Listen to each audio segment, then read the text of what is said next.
Saudara-saudari sekalian yang terkasih dan dikasihi oleh Tuhan. Sejak abad ke-16, doa Yesus di dalam Injil Yohanes ini disebut sebagai doa Imam Agung yang mengungkapkan penyerahan total kepada Bapa, sekaligus kemenangan akibat tugas menyelamatkan dunia telah dilakukan oleh Yesus. Dari sini ada 3 unsur penting yang bisa kita renungkan. Yang pertama, objek doa Yesus. Yesus mengatakan, bukan untuk mereka ini saja aku berdoa, tetapi untuk semua orang yang percaya kepadaku oleh pemberitaan mereka. Dari sini sebenarnya kita dapat mengalami sebuah kejelasan bahwa Yesus adalah pengantara satu-satunya antara kita kepada Bapa. Hanya Dia yang mengenal Bapa dan hanya Dia pula yang menghantar kita kepada Bapa. Maka Yesus adalah pengantara satu-satunya. Dan tadi Yesus berdoa agar semua orang yang percaya kepadanya mendapatkan perlindungan dari kekuatan ilahi. Maka doa ini juga merangkum dari kata-kata Yesus ketika masuk ke dunia, yaitu Immanuel, Allah beserta kita. Yesus hadir agar semua orang yang percaya tanpa terkecuali, mereka semua yang percaya disertai Tuhan sampai akhir zaman.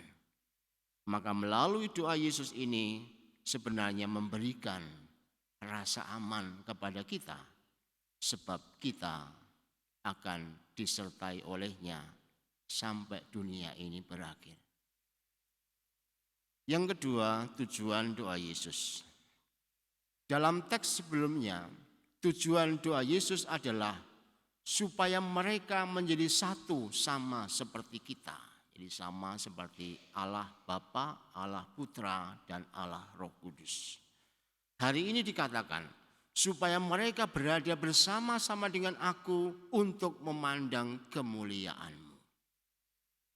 Berarti semua orang yang percaya itu akan dijadikan satu dengan Yesus, baik secara lahir maupun batin, secara kehendak dan pikiran, perasaan dan hasrat hati.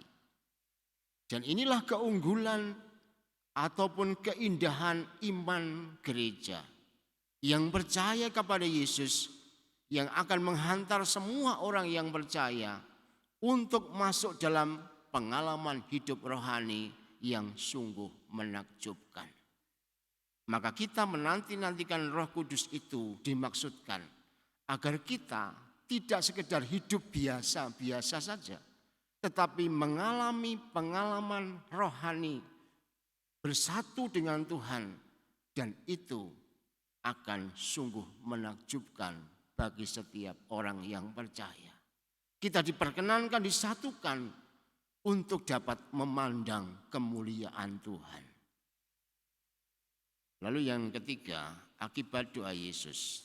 Pada ayat 21 disebutkan, supaya dunia percaya bahwa Engkaulah yang telah mengutus aku. Kalau kita teliti dari miliatan manusia yang ada di dunia ini, ternyata Tuhan telah memilih Anda untuk menjadi satu dengannya. Bagaimana pengalaman iman seperti itu? Semua orang punya pengalamannya masing-masing. Tetapi yang terpenting adalah dari sekian banyak orang, Anda dipilih untuk mengalami kesatuan dengan Allah. Dengan demikian, keselamatan itu masuk dalam diri Anda atau diri kita, dipercayakan kepada kita supaya orang atau supaya dunia mengenal Allah. percaya kepada Yesus, percaya kepada Allah Bapa, dan dikuasai oleh cinta Allah Roh Kudus. Dengan demikian, kita ini diberkati untuk dapat menjadi berkat. Kita akan dimuliakan dengan Tuhan supaya dapat memuliakan orang lain. Kita dihantar masuk ke dalam hidup Tuhan supaya makin banyak orang mengenal Tuhan dan menjadi selamat.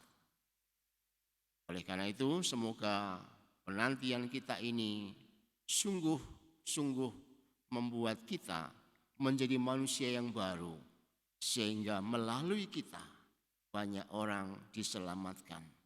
Dan Tuhan telah mempercayakan itu kepada Anda masing-masing. Tuhan memberkati.